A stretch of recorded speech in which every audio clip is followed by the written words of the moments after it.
An géad arc ní rud a bith faoi Dáithí ó Lidin a chuir sa seasamachcha ó na gasúile atá naon rang leis. Brógaí ratha a chosa, chléigeann chroma amón na gatainna agus tíir sean chlós scoile ag an brise. Ach, chur bróga dansa agus scuil amach ar urlar ámadé agus cloise tú champion.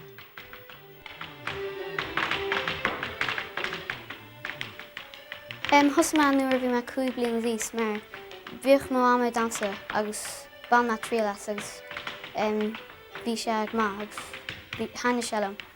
Bhíoh me tréáil ráir le seachtain ach níos tá me tréáil 8 uair le seachtain agus bhíon me tréáil smáil freisin.